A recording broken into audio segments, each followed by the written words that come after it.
Hi friends, welcome to my channel. என்ன சொல்லதுக்குன்னே எனக்கு தெரியலை. கஷ்டகாலம்னா இதே போல் ஒரு கஷ்டகாலம் இல்லை. இந்த 5th பேட்ச் வந்ததில் இருந்தே எங்களுக்கு கஷ்டம்தான்.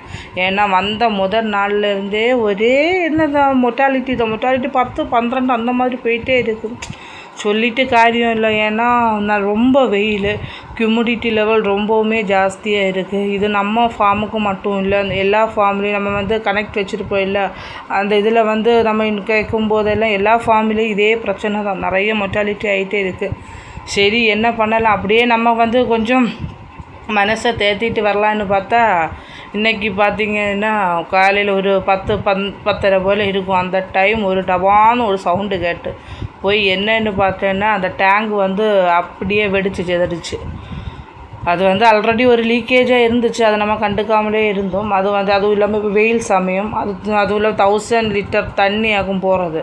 இப்போ டேங்கில் ஃபில் ஆகும்போது அந்த ஃபோர்ஸில் அது ஃபுல்லாகவே எல்லாமே உடஞ்சி டபாடுபான்னு ஆச்சு. அதில் வச்சுருந்த ஸ்டாண்டும் கமந்து விழுந்துட்டு. ஆனால் ஒன்று நல்ல காலம் என்னென்னா, அந்த தண்ணி ஃபுல்லும் ஷெட்டுக்கு உள்ளால் வரல. அதனால் கொஞ்சம் தப்பிச்சோம். இல்லைன்னா இன்றைக்கி அந்த கோழிகளும் அந்த ஷெட்டும் ஒரு பருவம் ஆகிருக்கும்.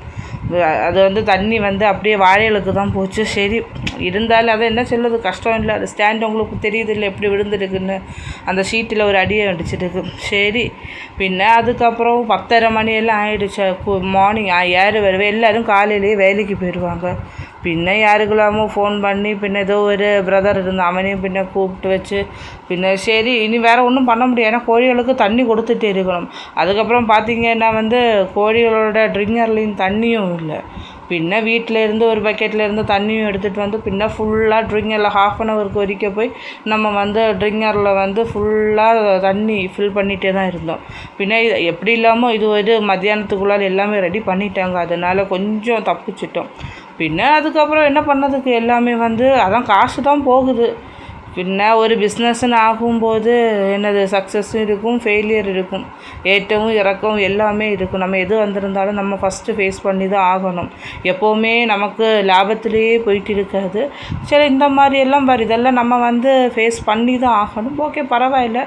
ஆனால் இந்த வாட்டி மொட்டாலிட்டியாக ரொம்ப ஜாஸ்தியாக இருக்கிறதுனால கொஞ்சம் கஷ்டமாக இருக்குது. பார்க்கலாம் ஃபைனல் ரிசல்ட் எந்த லெவலுக்கு நமக்கு கிடைக்குன்னு பார்ப்போம். அப்புறம் அந்த ஸ்டாண்டெல்லாம் புதிய டேங்க் வாங்கினோம்.